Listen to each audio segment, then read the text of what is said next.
Hello दोस्तों, तो आप सभी का स्वागत है हमारे यूट्यूब चैनल बड़ा कैरियर पर। तो हम लोग कल देख रहे थे इकोनॉमिक्स का ऑब्जेक्टिव। आज हम आप सभी के लिए लेकर आए हैं फिजिक्स क्लास 10th का जो हमारा फर्स्ट चैप्टर है, reflection and refraction of light, यानी प्रकाश के परावर्तन और अपवर्तन।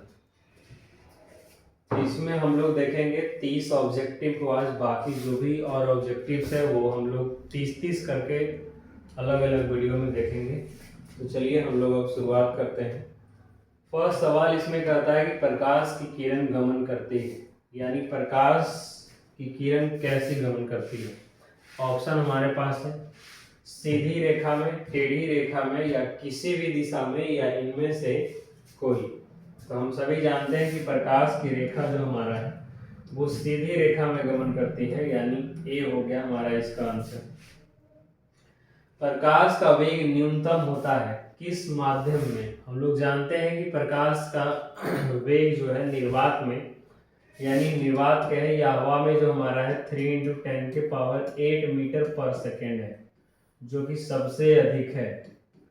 अब यहाँ न्यूनतम, सबसे कम पूछ रहा है, तो सबसे कम प्रकाश का वेग होता है कांच में, डी में, यानी कांच हो गया इसका आंसर। वायु में भी प्रकाश का वेग इतना ही होता है, कांच में कम हो जाता है, जल में थोड़ा उससे ज्यादा होता है, यानी कांच में सबसे कम होता है। तो हमारा आंसर हो गया डी।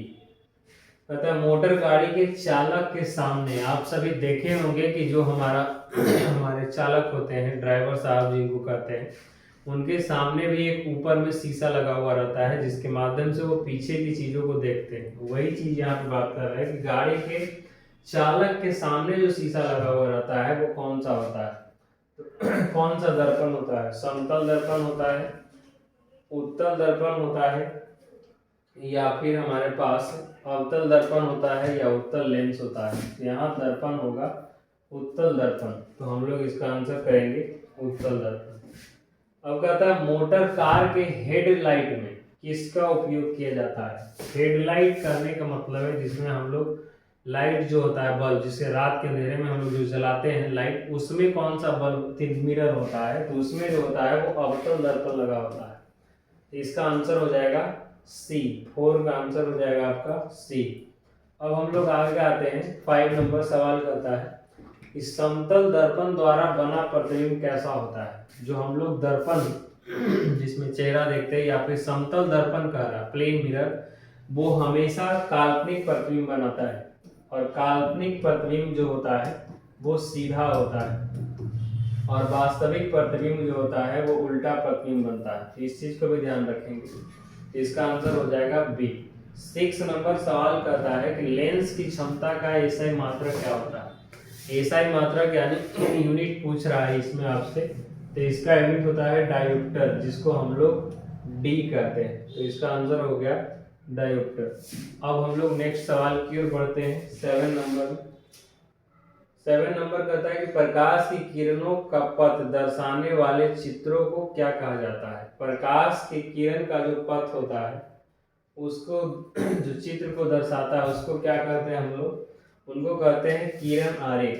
जैसे प्रकाश सीधी रेखा में गमन करती है, इसी को हम लोग कह दिए किरण आरेख कहते हैं, दिखाने के लिए जो डिनोट करते हैं। तो अब हम लोग आगे की ओर बढ़ते हैं। 2 डायोप्टर क्षमता वाले लेंस का फोकसांतर ज्ञात करना है, यानी किसी लेंस है, लेंस का क्षमता P आपको दिया हुआ है 2 डायोप्टर, इसमें आपसे कहता है कि उसका फोकस क्या होगा, F बताना है, F। तो आप जानते हैं फॉर्मूला P बराबर 1/F होता है, लेकिन फोकस किस में होना चाहिए, मीटर में होना चाहिए। तो मीटर में यहाँ P दिया हुआ है, तो हम F बराबर इसको फॉर्मूला कर लेंगे 1/P। अभी P का मान 2 है, इसको करेंगे तो 0.5 आएगा। ये हमारा मीटर में आया है, लेकिन आपका ऑप्शन सेंटीमीटर में है, तो आप सेंटीमीटर में देख सकते हैं। 100 से मल्टीप्लाई कर देंगे तो 50 सेंटीमीटर हो जाएगा। तो इसका आंसर ये होगा। किसी उत्तल लेंस का फोकसांतर 50 सेंटीमीटर है, तो उसका क्षमता क्या होगी। उत्तल लेंस का यहाँ पे फोकस दिया हुआ है, अभी हम लोग जो पीछे सवाल बनाए हैं वैसा ही सवाल इसमें भी है। एफ दिया हुआ है 50 सेंटीमीटर, और आपसे पूछ रहा है कि पी कितना होगा। तो आप जो अभी पीछे आपको बनाया गया है सवाल, सेम ही सवाल है, बस इसी को चेंज कर दिया गया। यहाँ 2 डायोप्टर का रहा तो 50 आया है, वहाँ 50 दिया हुआ है, तो आंसर क्या हो जाएगा 2 डायोप्टर। अब यहाँ देखना है आपको कि प्लस में होगा कि माइनस में होगा। तो जो उत्तल लेंस होता है, उत्तल लेंस का जो क्षमता होता है वो धनात्मक होता है, पॉजिटिव होता है, इसलिए इसका आंसर पॉजिटिव होगा। और जो अवतल लेंस होता है उसका नेगेटिव होता है। अगर अवतल लेंस का आता तो -2 होता, लेकिन उत्तल लेंस कहा है इसलिए +2 डायोप्टर होगा। कैसे बनाएंगे, तो इसी फार्मूला पे बनाएंगे हम लोग। P बराबर 1/f, f का मान यहाँ रख देंगे, वो सेंटीमीटर में दिया है। अब हम लोग आगे की ओर देखते हैं। 10 नंबर सवाल, प्रकाश की किरणें के समूह को क्या कहते हैं। तो प्रकाश की किरण के समूह, ढेर सारा प्रकाश एक ही जगह किरणों का समूह हो गया, उसी को हम लोग किरण पुंज कहते हैं या प्रकाश पुंज कहा जाता है। तो इसका भी आप लोग ध्यान रखिएगा। 11 नंबर कहता है उत्तल लेंस की क्षमता होती है। अभी आपको बताया गया है कि उत्तल लेंस का जो क्षमता होता है बाबू वो पॉजिटिव होता है, और अवतल लेंस का जो क्षमता होता है वो नेगेटिव होता है। तो हमारा इसका आंसर हो जाएगा उत्तल लेंस की क्षमता यानी धनात्मक, पॉजिटिव। अवतल लेंस की क्षमता होती है, ये सब इजी सवाल है, ऋणात्मक, अभी आपको पीछे बताया गया। तो इसी तरीके से हम लोग देखेंगे, ज़्यादा से ज़्यादा ऑब्जेक्टिव इसमें लाने की कोशिश किया जाएगा कि आपको एक भी ऑब्जेक्टिव आपसे छूटे नहीं। उत्तल लेंस को क्या कहते हैं, उत्तल लेंस जो है उसको क्या कहा जाता है। उत्तल लेंस को हम लोग क्या कहते हैं, आप लोग बताइए।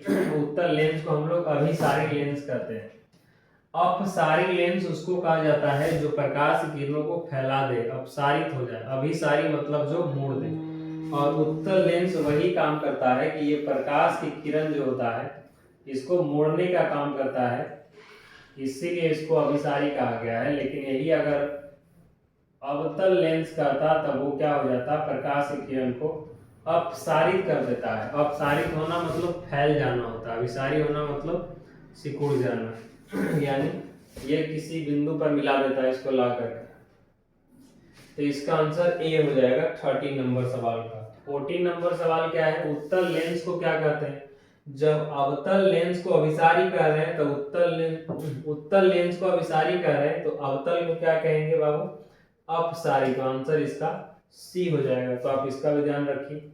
निम्न में से कौन सा पदार्थ लेंस बनाने के लिए प्रयुक्त नहीं किया जा सकता, किसका लेंस नहीं बना सकते हैं। तो लेंस क्या होता है, लेंस एक पारदर्शी पदार्थ का बना दो सतह से घिरा हुआ पदार्थ होता है जो पारदर्शी होना चाहिए। तो जल से बनाया जा सकता है, कांच से बन सकता है, प्लास्टिक से बन सकता है, और लेकिन मिट्टी से नहीं बन सकता है। इसमें वही पूछा है, तो आंसर हो जाएगा इसका डी नंबर, किसका नहीं बनाया जा सकता, तो मिट्टी से नहीं बनाया जा सकता। चलिए अब हम लोग आगे देखते हैं।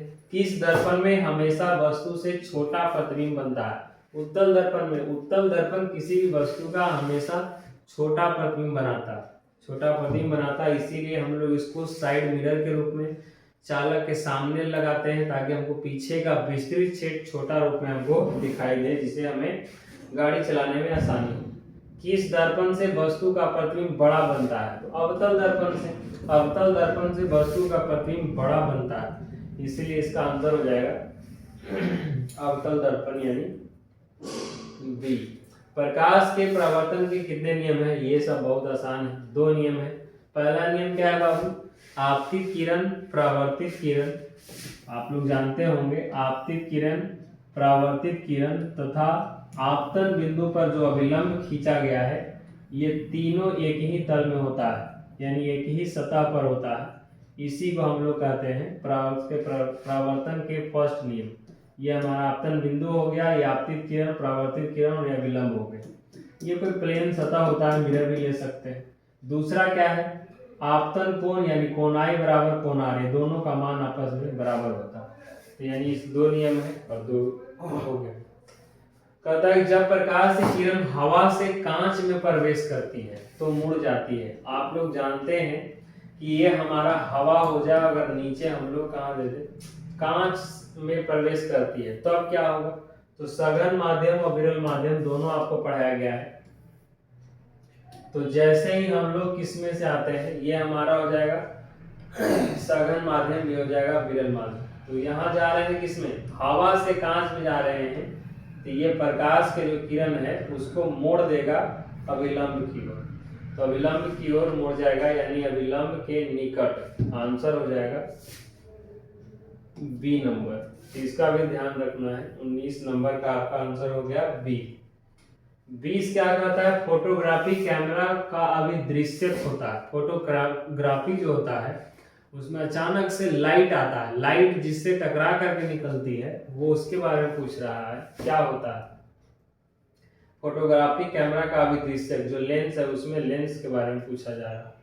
तो हमारा इसका आंसर हो जाएगा उत्तल लेंस। साइड मिरर के रूप में कौन होता है, उत्तल दर्पण। उत्तल दर्पण क्यों कहते हैं, क्योंकि ये वस्तु का बहुत छोटा प्रतिबिंब बनाता है, इसलिए इसका आंसर। 22 क्या कहता है, एक अवतल दर्पण की फोकस दूरी 10 सेंटीमीटर है, तो उसकी वक्रता त्रिज्या क्या होगी। समझिए, फोकस दूरी दिया हुआ है बाबू आपको 10 सेंटीमीटर, फोकस दूरी 10 सेंटीमीटर दिया है, पूछ रहा है आपसे इसमें वक्रता त्रिज्या r।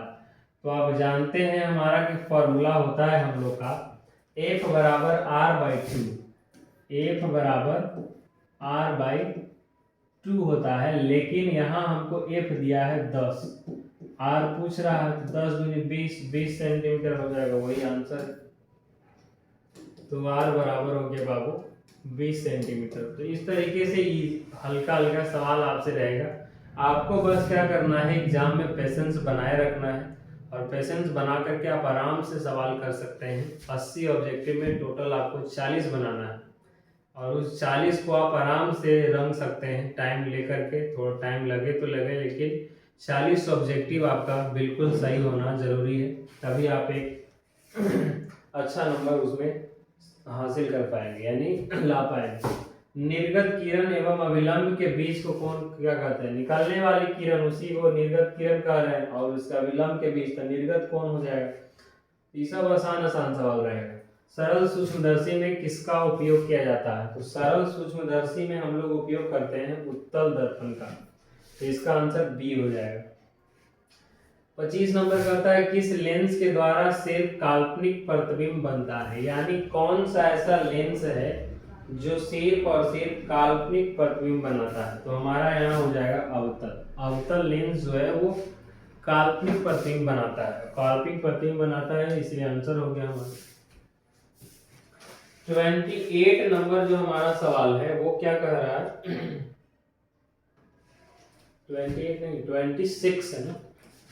प्रकाश के परावर्तन के नियम से निर्धारित होता है, तो ये तो ही बताया गया था, आपतन कोण बराबर परावर्तन कोण, यानी कोण I बराबर हो जाएगा कोण R। तो इसका आंसर होना चाहिए ए।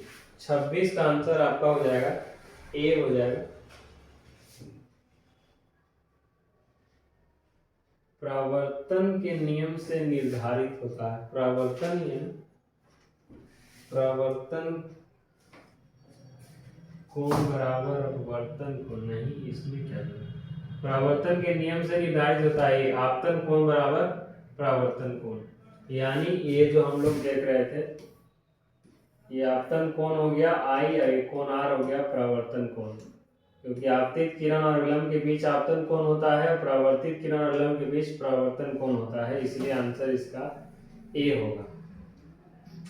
काल्पनिक प्रतिबिंब होता है, जो काल्पनिक प्रतिबिंब होता है वो हमेशा सीधा बनता है, वास्तविक प्रतिबिंब जो होता है वो उल्टा बनता है, और हमारे नेत्र में जो रेटिना है उस पर जो बना प्रतिबिंब है वो वास्तविक और उल्टा होता है। हमेशा ऑब्जेक्टिव पूछा जाता है कि मनुष्य के नेत्र पर बनने वाला प्रतिबिंब की प्रकृति कैसी होती है, तो उसकी प्रकृति वास्तविक, और जो वास्तविक होगा वो उल्टा होगा, जो काल्पनिक होगा वो सीधा होगा। तो इसका आंसर है वास्तविक और उल्टा होता है, लेकिन यहाँ काल्पनिक प्रतिबिंब पूछा है तो सीधा होगा।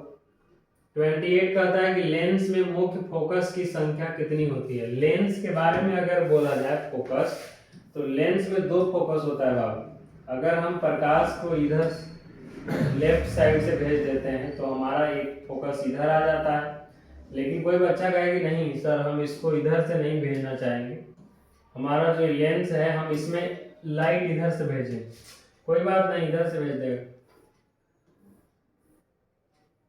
तो इस तो हमारा 2 फोकस होता है, तो आप इसको भी ध्यान रखें कि लेंस में फोकस कितना होता है 2।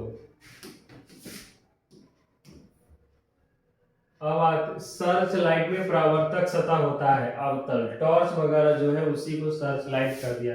सर्च लाइट में उपयोग होता है अवतल दर्पण। ये हेडलाइट में भी था गाड़ी के। दाढ़ी बनाने में कौन सा दर्पण प्रयुक्त होता है? अवतल दर्पण। ये सब सवाल बहुत इजी है, ज़्यादा वीडियो लंबा नहीं करना चाहते थे, इसीलिए 30 ही सवाल लेके आए हैं। आगे आपको ऐसे सवाल मिलते रहेगा और आप लोग खूब मेहनत करिए और पढ़ते रहिए और अच्छे अंक हासिल करिए। तब तक हम लोग मिलते हैं अब नेक्स्ट वीडियो में। तब तक के लिए आप सभी को धन्यवाद।